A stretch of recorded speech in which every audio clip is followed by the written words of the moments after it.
बिस्मिल्लाहिर्रहमानिर्रहीम। अस्सलाम वालेकुम। Welcome to GS academy YouTube channel. Dear student, I hope कि आप सब खैर आफियत से होंगे। आज हम 11वीं क्लास के उर्दू का सबक नंबर 6 के खुलासा बयान करेंगे। इसके साथ साथ इसके मश्की सवालात हल करेंगे और एक ही वीडियो में आपको इसका खुलासा, मश्की सवालात और बुक वर्क मिलेगा। तो आइए चलते हैं सबक के उन्वान की तरफ। सबक का नाम है ओवरकोट। इसके मुसन्नफ हैं गुलाम अब्बास। इसका खुलासा है कि जनवरी की एक शाम एक खुशपोश इंसान डेवस रोड से गुजरकर माल रोड पर पहुंचा। चेरिंग क्रॉस का रुख करके आहिस्ता आहिस्ता पटड़ी पर चलने लगा। अब जो चेरिंग क्रॉस है, ये जो पंजाब असम्बली हॉल के सामने एक मशहूर चौक है, उसको चेरिंग क्रॉस उस चौक का नाम था। इसके बाद ये जवान अपनी तराशो खराश से खासा फैशनेबल दिखाई देता था और चमकते हुए बाल, बारीक बारीक मूंछें गोया सुरमे की सलाई से बनाई गई हों। बादामी रंग का ओवरकोट पहने हुए उसके काज में शरबती रंग के गुलाब का अधखिला फूल अटका हुआ था। सफेद सिल्क का गुलूबंद गले के गिर्द लिपटा हुआ था। एक हाथ ओवरकोट की जेब में और दूसरे में बैद की छड़ी पकड़े हुए, जिसे वो कभी कभी मजे से घुमाने लगता था। ये हफ्ते की शाम थी। भरपूर जाड़े का जमाना, सर्द और तंद हवा किसी तेज धात की तरह जिस्म पर आकर लगती थी। अब जाड़े का जो जमाना है, यानी कि बरसात का मौसम जो होता है जिसमें तेज हवाएं चलती हैं, सर्द, और इसको कहते हैं जाड़े का मौसम। धात की तरह जिस्म पर लगती थी हवा, मगर इस नौजवान पर कुछ असर दिखाई नहीं देता था। लोग खुद को गर्म करने के लिए तेज तेज कदम उठा रहे थे, मगर इसे जरूरत ही न थी। वो बहुत मजे से लुत्फ अंदोज हो रहा था, जिसे मजा आ रहा हो। अगर कोई तांगे वाला या टैक्सी वाला उसके करीब जाकर पूछते कि कहाँ जाना है, तो वो छड़ी से टाल देता, यानी कि वो अपनी छड़ी से इशारा करता न जाने का। वो माल रोड के ज्यादा हजूम वाले हिस्से में एक शाने बेनियाजी से बढ़ रहा था। उसने गार्डन की तरफ से तवज्जो हटा ली और सीधा चेरिंग क्रॉस की तरफ चलता रहा। मलका के बुत के करीब पहुंचकर उसके चेहरे से गिर्द साफ की, यानी कि उसने चेहरे से गिर्द साफ की। कुछ अंग्रेज बच्चों को खेलता हुआ देखता रहा। उसके बाद सीमेंट के खाली बेंच पर बैठ गया। सर्दी लज्जत अमेज थी। ऐसे दिलखुशकुन मौसम में दौलत परस्त लोग ऐशो इशरत की राहें तलाश करने के लिए माल रोड पर आ जाते थे। ऐसे हसीन मौसम में अमीर लोग रेस्टोरेंटों में और दूसरे तफरीह मकामात पर लुत्फ अंदोज हो रहे थे। लोगों का खासा हजूम था। नौजवान अपने सामने से गुजरते हुए हर मर्द औरत को बहुत गौर से देख रहा था। उसकी नजर उनके चेहरों से कहीं ज्यादा उनके लिबास पर पड़ती थी। इनमें हर वजह के लोग थे, बड़े बड़े ताजर, सरकारी अफसर, लीडर, फनकार और कॉलेजों के तलबा और तलबात, नर्सें, अखबारों के नुमाइंदे, दफ्तरों के बाबू। ज्यादातर लोग ओवरकोट पहने हुए थे। हर किस्म के ओवरकोट, क्राकली के बेशकीमत ओवरकोट से लेकर खाकी पट्टी के पुराने फौजी ओवरकोट तक, जिन्हें नीलाम घर से खरीदा गया था। नौजवान का जो अपना कोट था वो बहुत पुराना, मगर इसका कपड़ा बहुत ज्यादा बढ़िया, यानी कि उम्दा था। वो किसी माहिर दर्जी का सिला हुआ था। उसको देखने से मालूम होता था जैसे उसके बहुत देखभाल की जाती रही है, यानी कि देखभाल करने से मुराद ये है कि उसकी देखभाल होने की वजह से वो उसकी अच्छी खासी हालत थी। कॉलर जो था वो खूब जमा हुआ था और वो नौजवान उसे पहनकर अपने हाल में मगन था।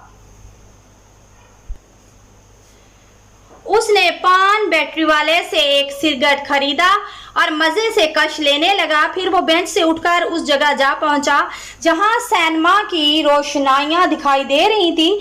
फिल्म शुरू हो चुकी थी। कुछ लोग फिल्मों की तस्वीर का जायजा ले रहे थे। वहां कुछ फैशनेबल लड़कियां एक दूसरे से हंसी मजाक कर रही थीं। नौजवान सिनेमा से बाहर आ गया। शाम के 7 बज चुके थे मगर नौजवान बदस्तूर मटर गश्त कर रहा था, यानी कि बिला वजह बगैर मकसद के वो जो है वो सड़क पे घूम रहा था। बदस्तूर जो है मटर गश्त कर रहा था, यानी बिला मकसद घूम रहा था। इसके बाद होटल में पहुंचा। रेस्टोरेंट में मुख्तलिफ किस्म के लोग गानों से लुत्फ अंदोज हो रहे थे। नौजवान उनकी परवाह किए बगैर आगे बढ़ गया। वहां एक दुकान पर मौसीकी के आलात रखे हुए थे। नौजवान ने एक जर्मन पियानो का जायजा लिया। फिर दुकानदार से इसके ग्रामोफोन रिकॉर्डरों की फहरिस्त तलब की। बुक स्टॉलों से किताबों के वर्क उलटे। कलीनों की दुकान से पुरानी कालीन की कीमत पूछी। अपने कोट में अटके हुए फूल को ठीक करते हुए मटर गश्त करने लगा। नौजवान ने शाम से अब तक जितनी शक्लें देखी उनमें से किसी ने उसे अपनी तरफ मुतवज्जा नहीं किया था। अलबत्ता एक दिलचस्प जोड़े ने उसका दिल खींच लिया। उसने बहुत फरते इश्तियाक यानी बहुत शौक और खुशी से जोड़े के करीब उसे देखा। फिर उनका ताक़ब करना शुरू कर दिया। उसने अभी आधी सड़क पार की थी कि ईंटों से भरी हुई लारी ने उसे पीछे से टक्कर मार दी और हवा हो गई। नौजवान की दोनों टांगें जो कुचली गईं, लोगों ने उसे अस्पताल पहुंचा दिया। शोभा हादसात में असिस्टेंट सर्जन जो है मिस्टर खान और 2 नौउमर नर्सें में मिस शहनाज मिस गुल ड्यूटी पर थीं। नौजवान का ओवरकोट उसके जिस्म पर था। सफेद सिला का मफरल गले में लिपटा हुआ था। कपड़े खून से आलूदा थे। नर्सों ने अंदाजा लगाया कि यह नौजवान किसी खाते पीते घराने का चश्मो चराग है, यानी कि किसी खाते पीते घर का नौजवान है। जराही के लिए नौजवान के कपड़े उतारे गए तो डॉक्टर और नर्सें हैरत में डूब गए। नौजवान के गले में जो गुलूबंद था उसके नीचे कमीज नहीं थी। जिस्म पर बोसीदा ऊनी स्वेटर और मैला कचैला बनियान था। जिस्म पर मैल की तहें जमी हुई थी जैसे सदियों से ना नहाया हो। पतलून की पेटी की बजाय एक धज्जी से बांधा गया था, यानी कि कपड़े की एक जो क्रेस होती है उसको जब निकाला जाता है, कपड़े से अलग किया जाता है, तो वो जिसे उसको कहते हैं कपड़े की धज्जी से बांधा गया था। बटन और बक्सुए गायब थे। दोनों घुटनों से कपड़ा गायब था, घिस गया था। वो हिस्से ओवरकोट के नीचे रहते थे। इसलिए लोगों की नजर जो है उस पर नहीं पड़ती थी। अब बूट और जुराबों की बारी थी। मिस शहनाज और मिस गिल की आंखें चार हुई। बूट पुराने होने के बावजूद बहुत चमक रहे थे। दोनों पाँव की जुराबें एक दूसरे से मुख्तलिफ थीं। दोनों जुराबें फटी हुई थी। इनसे नौजवान की मैली एड़ियां नजर आ रही थी। बिलाशुबा उस वक्त तक वो दम तोड़ चुका था। इसका जिस्म संगमरमर के बेस पर बेजान पड़ा था। उसका चेहरा जो पहले छत की तरफ था अब वो दीवार की तरफ मुड़ गया था। मालूम होता था कि जिस्म और उसके रूह के साथ रूह की इस बरहनी ने उसे हुजल कर दिया है, यानी कि शर्मिंदा कर दिया है। वो अपने हम जिन्सों से आंखें चुरा रहा था। उसके ओवरकोट की जेबों में से चीजें बरामद हुई। वो ये थी कि एक छोटा सा स्याह कंगा, एक रुमाल, 6.5 आने, एक बुझा हुआ आधा सिगरेट, एक छोटी सी डायरी जिसमें लोगों के तमाम नाम और पते लिखे हुए थे, ग्रामोफोन रिकॉर्डरों की एक माहाना फहरिस्त, कुछ इश्तिहार जो मटर गश्त के दौरान किसी ने उसके हाथ में थमा दिए थे। उसने उन्हें ओवरकोट में डाल लिया था। अफसोस उसकी बैद की जो छड़ी थी वो हादसे के बाद उसकी चीजों की फहरिस्त में शामिल नहीं थी। लिहाजा हमारा खुलासा जो है मुकम्मल हुआ। अब चलते हैं हल मश्की सवालात की तरफ। सवाल नंबर 1 है, मटर गश्त करने वाले का ज़ाहिरी हुलिया कैसा था? इसका जवाब है, मटर गश्त करने वाले के चमकते हुए बाल, बारीक बारीक मूछें जैसे सुरमे की सलाई से बनाई गई हों, बेदामी रंग का ओवरकोट पहने हुए जिसके काज में शरबती रंग के गुलाब का एक अध खिला गुलाब जो फूल जो था वो अटका हुआ था। सर पर सब्ज फ्लैट हैट एक खास अंदाज में टेढ़ी रखी हुई थी। सफेद सिलक का गुलूबंद गले के गिर्द लिपटा हुआ था। एक हाथ कोट की जेब में और दूसरे हाथ में बैत की छड़ी थी। सवाल नंबर 2 है, अफसाना ओवरकोट में ओवरकोट किन खसूसियात का हामिल था? इसका जवाब है, नौजवान के ओवरकोट का रंग बेदामी था। वो खासा पुराना मगर उसका कपड़ा बहुत आला था। सिलाई भी किसी माहिर दर्जी ने की थी। ऐसे मालूम होता था जैसे उसकी बहुत देखभाल की जाती थी। कॉलर खूब जमा हुआ था, बाहों की करेजें बड़ी नुमायां, सलवट कहीं नहीं थी, बड़े बड़े चमकते हुए सींग के बटन। और सवाल नंबर 3 है, नौजवान ने ओवरकोट के अलावा और क्या कुछ जेबतन कर रखा था? ओवरकोट के अलावा नौजवान ने सफेद सिलक का गुलूबंद पहन रखा था। ओवरकोट के नीचे एक बुसीदा फटा हुआ स्वेटर, मैला कचैला बनियान था। पतलून जो है घुटनों से मस्की हुई यानी घसी हुई थी, बगैर बक्सुओं के कपड़े की धज्जी से बांधी हुई। पाँव में फटी हुई 2 मुख्तलिफ जुराबें थी, यानी कि एक जुराब और एक और थी। चमकदार बूट और सर पर सब्ज फ्लैट हैट। सवाल नंबर 4 है, नौजवान के ओवरकोट में कौन कौन सी चीजें बरामद हुई? इसका जवाब है, नौजवान के ओवरकोट में छोटा सा कंगा, एक रुमाल, 6.5 आने, एक बुझा हुआ सिगरेट, एक छोटी सी डायरी जिसमें लोगों के नाम और पते लिखे हुए थे, नए ग्रामोफोन रिकॉर्डरों की माहाना फहरिस्त और कुछ इश्तिहार। सवाल नंबर 5, अफसाना निगार ने ओवरकोट में किन सड़कों का जिक्र किया? उनके नाम लिखें। इसका जवाब ये है कि अफसाना ओवरकोट में डेविस रोड, माल रोड और जो है मैकलोड रोड का जिक्र किया गया है। सवाल नंबर 6 है, इस अफसाने में जो अंग्रेजी के अल्फाज बयान हुए हैं उनके मायने लिखें। इसका जवाब ये है कि चेरिंग क्रॉस जो है इसका मायने है पंजाब असेंबली हॉल के सामने एक मशहूर चौक। नो थैंक्स नहीं बहुत शुक्रिया। टैक्सी किराए की कार। ओवरकोट अंग्रेजी तर्ज का लंबा कोट। पोर लिटिल सूल बेचारी नन्ही जान। बुक स्टॉल किताबों की दुकान। हाई कोर्ट अदालत, सॉरी माजरत। और इसके बाद ट्रैफिक इंस्पेक्टर, इसका मायने है गाड़ियों की आमदोरफ्त को कंट्रोल करने वाले अफसर। असिस्टेंट सर्जन, ऑपरेशन करने वाले डॉक्टर का मावन यानी कि निगरान या मददगार। इसके बाद है नर्स, मरीजों की तैमादारी करने के लिए जो सरकारी हॉस्पिटल में या प्राइवेट हॉस्पिटल में रखी जाती हैं। इसके बाद है स्ट्रेचर, इसका मरीज को ले जाने वाला तख्ता। ऑपरेशन रूम, चीर फाड़ करने वाला कमरा। और ये है फ्लैट हैट, अंग्रेजी तरज की टोपी। ग्रामोफोन रिकॉर्डर, एक अंग्रेजी बाजा। मैच, मुकाबला। ये अल्फाज जो थे वो इस अफसाने में इस्तेमाल हुए थे अंग्रेजी के, तो उनके ये मायने हैं। तो आज के हमारे जो सवालात और खुलासा मुकम्मल हुआ। तो आइए चलते हैं बुक वर्क की तरफ। इसका बुक वर्क है हमारे पास कि अफसाना ओवरकोट का मतन को मद्देनजर रखते हुए आप दर्ज झैल जुमलों को मुकम्मल करें और उनमें दुरुस्त लफ्ज़ का इंतखाब करके खाली जगह को पुर करें।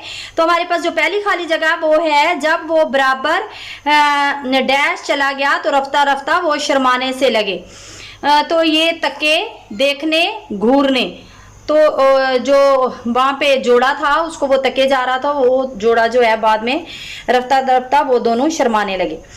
इसके बाद है नौजवान अपनी डैश से खासा फैशनेबल मालूम होता था। तराशो खराश, सूरत या शक्ल, यानी कि तराशो खराश से। इसके बाद हमारे पास है नौजवान ने डैश को सकेड़ा, जिनका मतलब था ओ हो इतनी यानी कि इसमें जो है हमारे पास भौं, होंठों, कंधों। इसका सही ऑप्शन जो है वो है भौं। और इसके बाद है इसके होंठों पर एक डैश और पुरइसरार मुस्कुराहट नमूदार हुई। खफीफ, लतीफ, अजीब। तो इसका जो है जो सही ऑप्शन है वो है खफीफ।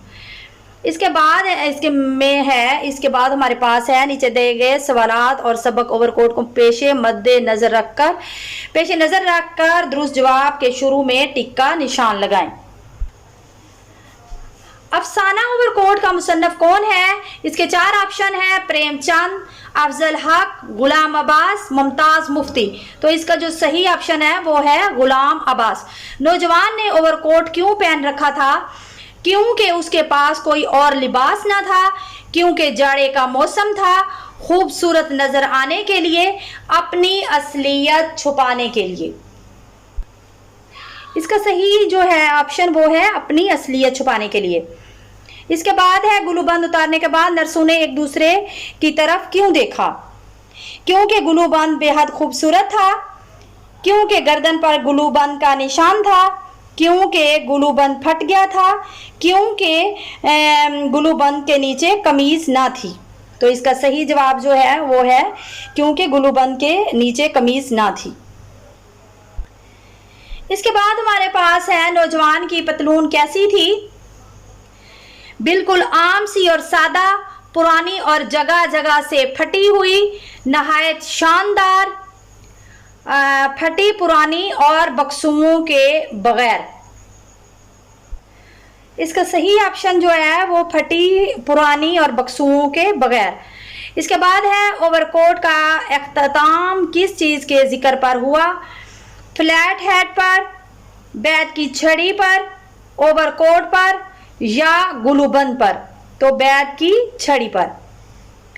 इसके बाद है अफसाना निगार ने किस ओवरकोट को नीलाम का कहा? क्राकली ओवरकोट को, अवामी ओवरकोट को, खाकी पट्टी वाले ओवरकोट को, खाकी पट्टी के पुराने फौजी ओवरकोट को? ये है क्राकली ओवरकोट को। सफेद बिल्ली को देखकर नौजवान ने क्या कहा? Poor little soul, no thanks you, good evening, sorry. तो ये सही ऑप्शन जो है, ये पहला ऑप्शन जो है वो सही है। इसके बाद नौजवान को हादसा किस सड़क पर जाते हुए पेश आया? डेवस रोड पर, लांस रोड पर, माल रोड पर या मैकलोड रोड पर? इसका सही जवाब है माल रोड पर। तो आज की वीडियो जो हमारी है मुकम्मल हुई। आप हमारी वीडियो को लाइक करें, चैनल को सब्सक्राइब करें ताकि तमाम मालूमाती वीडियो आप तक पहुंचती रहे। डिस्क्रिप्शन से नोट्स लाजमी पीडीएफ की शक्ल में डाउनलोड कर लीजिए। नेक्स्ट वीडियो में हम मिलते हैं। अपना रखिए ख्याल। अल्लाह हाफिज। यानी कि आपको तरह तरह की वीडियो डाउनलोड करने की कोई ज़रूरत नहीं। हमारी वीडियो को आप शेयर किया करें। अगर आपने उससे कोई फ़ायदा उठाया है तो आप दूसरों को भी शेयर करें ताकि वो भी फ़ायदा उठा सकें। और इसके बाद हमारे चैनल को सब्सक्राइब किया करें ताकि हमारी हौसला अफजाई होती रहे और हम आपके लिए काम करते रहें।